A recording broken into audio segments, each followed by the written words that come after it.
في مستشفى ياباني المريضة كينيا كاجامي اللي عندها إعاقة دايمة ماتت لما جهاز دعم الحياة بتاعها وقف بسبب انقطاع الكهرباء، وصحت في عالم ليدل، وهو عالم لعبة أدوار افتراضية كانت بتستخدمها عشان تتواصل مع العالم الخارجي من خلال شخصيتها الساحرة الإلف العالية كاينا. في المكان اللي صحت فيه اتفاجئت لما عرفت من أصحاب الأوتيل إن 200 سنة عدوا من آخر مرة لعبت فيها اللعبة، وإن المملكتين البيضة فيلس والخضرة سكايلا اللي كانت بتلعب فيهم اتحدوا في مملكة واحدة من حوالي 60 سنة، وبعدها بدأوا يعانوا من الفقر. عن طريق وحدة الذكاء الاصطناعي بتاعتها كي عرفت ايه اللي حصل على الأرض وهي مش عارفة تعمل ايه، فقررت تزور قاعدة عملياتها في اللعبة البرج الفضي، وهناك حارس البرج الجولم فكرها ان عندها عيال كتير تبنتهم من خلال نظام التبني في اللعبة، وطلب منها تروح تشوف أبراج حراس المهارات ال 12 التانيين. وهي راجعة للأوتيل أنقذت صياد من وحش، وبعدها شربت نبيذ في احتفال واغمى عليها من كتر الشرب. الصبح كاينة صحيت وهي مخمورة بالكامل، وشافت مرتزق اتعرض لهجوم من وحش أجر في الغابة وكان مصاب بجروح خطيرة، فعالجته. ومن الامتنان انهم انقذوا زميلهم المرتزقة وصاحب شغلهم تاجر الكوبولد إليناي رافقوا كاينة لعاصمة فيلسكايلو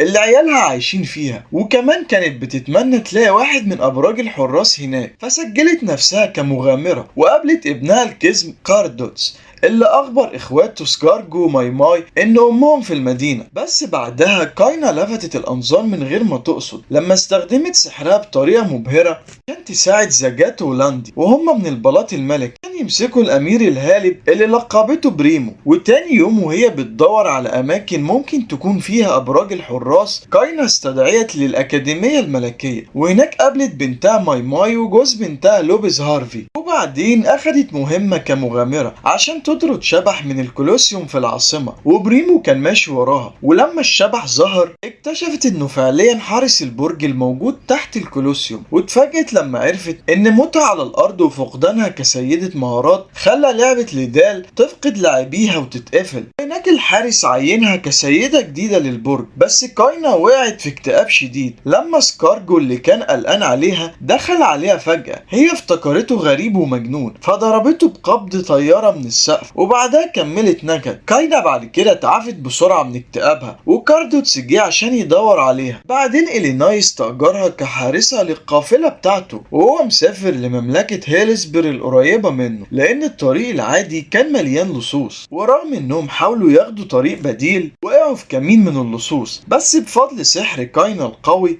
وبعض الحلفاء اللي استدعتهم اللصوص اتغلبوا بسرعة. القافلة كملت طريقها. بعد كده ماي طلبت من كاينا توصل رسالة لكاريك اللي بيشتغل في شركة تجارية كبيرة اسمها ساكايا، وكاينا اكتشفت ان كاريك ده يبقى حفيدها. قابلت كمان اخته كارينا حفيدتها التانية وهي عضوة في شركة فرسان هيلسبر. وبعد تعارف متوتر لان كاينا كانت متضايقة من تبجيل عيالها ليها بدأت تدور على البرج الحارس الجاي، ومغامرين كويلكي واكسس قالوا لها عن مكان اسمه قلعة هلال القمر اللي في ارض اللصوص. وبمساعدة كاينا استخدمت حيلة انها بتنهي الامدادات لسكنة كارينا عشان تتسلل لارض اللصوص. قبل ما تكمل مجموعة جولم صخري هاجموا الحصن، ورغم ترددها انها حد ياخد باله منها تاني ويحس بقوتها كاينا ساعدت الفرسان. قدرت تتغلب بسهولة على الجولم الصخري بتاع الهجوم لان قوتهم كانت عالية. افتكرت ان اللي استدعاهم لازم يكون لاعب تاني عالق في اللعبة زيها، ولما وصلت قلعة هلال القمر اتغلبت على عصابة لصوص وزعيمهم الشيطاني اللي طلع فعلا لاعب ليدا الاخر كان بيستغل غياب ادارة اللعبة عشان يعمل فوضى في المكان. فرسان هيلسبر قبضوا على زعيم اللصوص عشان يتحاكم بعد ما قيدوا قدراته، ولما دخل القلعة حيت حارسها الهيكلي وعرفت منه ان البرج ده كان بتاع اوبوس سيد مهاراته وكان مرشدها في اللعبة زمان. الحارس ده خاتم حارس البرج اللي كان اوبوس سايبهولها، وكمان اخدت مكافأة فلوس ضخمة من احفادها عشان قضت على خطر اللصوص قبل ما ترجع لفيلسكايلو. وهي راجعة في الطريق كاينا قابلت كاردوتس اللي كان بيصلح كوبري في المنطقة. رجعوا مع بعض للعاصمة، وهناك أخدت مهمة مغامرة جديدة عشان تجيب لحم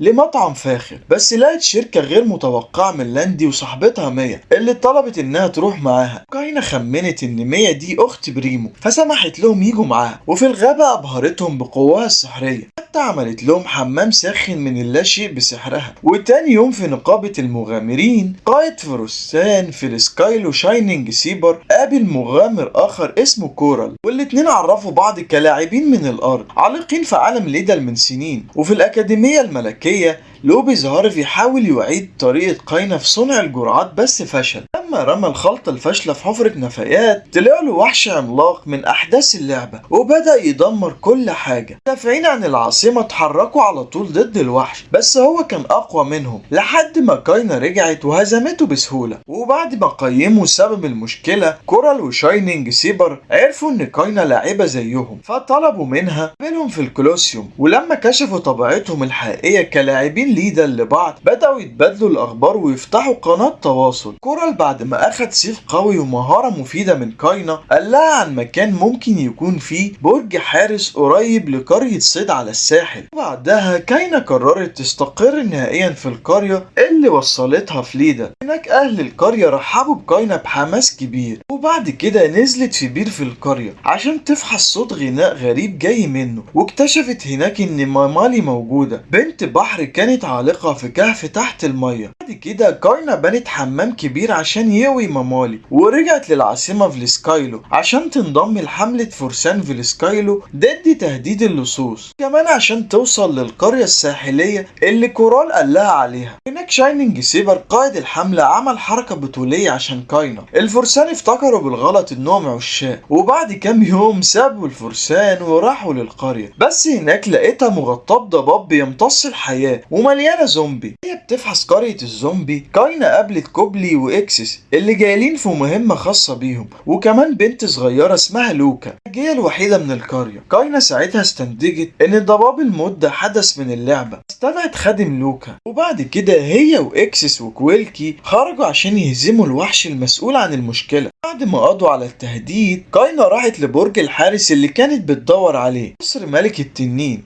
الحارس هناك قبلها كسيدة جديدة للبرج. وبعد ما اتبنت لوكا كبنتها كاينا اخدتها مع روكسيليوس ومشيت. جابت لوكا لعاصمة فلسكايلو عشان تعرفها على عيالها واصحابها التانيين. اليناي اداها عربية كهدية على خدماتها السابقة، واستدعت روكساين القطة المتحملة عشان تساعدها في بيتها الجديد. كده حولت العربية لجولم بيتحرك لوحده. كاينا ومجموعتها راحوا القرية بعيدة، وهناك عرفت لوكا على أهل القرية اللي عملوا حفلة ترحيب بيها. وبعد الحفلة أهل القرية ادوا كاينا قطعة أرض صغيرة وبنت عليها بيتها الجديد بسحرها. بعد ما هي ولوكا وروكسيليوس وروكساين استقروا أكتر نفذت وعدها للتلايت وأخدتها هي ولوكا في جولة طيران فوق الأرض.